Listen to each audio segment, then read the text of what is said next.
এরপর কোনোদিন বসলে আমরা একজন আরেকজন আলামিন তুমি তো 2 তারিখে ফজরটা বলছো কেন জবাবদিহি তার একটা থাকে। এই কাগজটা হচ্ছে যে আমাদের যে লাইব্রেরি আছে, লাইব্রেরি বলতে গ্রন্থাগার পাঠাগার, এখানে আমরা মুসাফিরদের পাঠ করি, বই পড়ি। সেই লাইব্রেরির পক্ষ থেকে ব্যক্তিগতভাবে একটা রিপোর্ট বলতে আমি এই 30টা রমজানে প্রতিদিন কি কি আমল করবো। এখানে 19 প্রকারের আমলের কথা বলা আছে। কয় প্রকারে? 19 প্রকারের আমলের কথা বলা আছে। তার মধ্যে 1 নাম্বার হচ্ছে প্রত্যেক ওয়াক্তের সালাত আদায় করা, যেমন ফজর, যোহর, আসর, মাগরিব, ইশা। এখানে তারিখ দেওয়া আছে। তারিখ বলতে এটা রমজানের তারিখ দেবো আমরা, ইংরেজি তারিখ না। 1 নাম্বার রোজা, ফজর পড়ছি, হ্যাঁ ঠিক, যোহর পড়ছি ঠিক, আসর পড়ছি ঠিক, মাগরিব পড়ছি, ইশা পড়ছি ঠিক দিলাম। আর যেটা করি না এখন ফাঁকা থাকলো।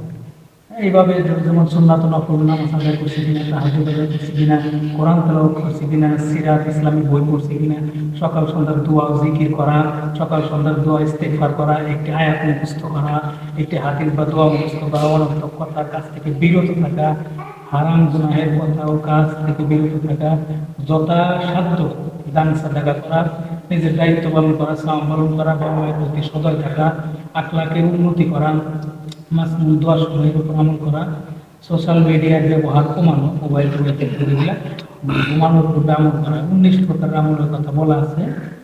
তো আমরা যদি নিজেদের যাচাইয়ের জন্য, রাসূলুল্লাহ সাল্লাম বলছে ওই আসল হিসাব দেওয়ার আগে তুমি তোমার নিজের হিসাব দেও।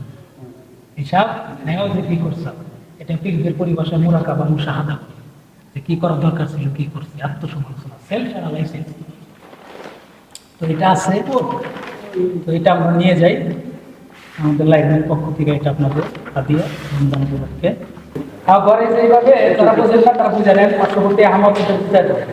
এই যেমন রোজার 1 তারিখ ফজর নামাজ পড়লেন কিনা টিক দিবেন, জোহর পড়লেন কিনা টিক দিবেন, আসর পড়লেন কিনা, কোনোটা বাদ থাকলে ঘর ফাঁকা থাকবে। তারপরে 2 নাম্বার সিরিয়ালে দেওয়া আছে সুন্নাত নফল আদায় করছেন কিনা, করলে টিক দিবেন, তাহাজ্জুদ করছেন কিনা, করলে টিক দিবেন, না থাকলে ফাঁকা থাকবে। এই যে এইভাবে এই 1 তারিখে 19 টাকা আপনার ফিল আপ করা লাগবে, 2 তারিখে 19 টাকা আপনার ফিল আপ করতে হবে। যেগুলো আপনি করবেন টিক দিবেন, যেগুলো করবেন না ফাঁকা রাখবেন। এরপর কোনোদিন বসলে আমরা একজন আরেকজন আলামিন তুমি তো 2 তারিখে ফজরটা বলছো কেন জবাবদিহি তার একটা থাকে।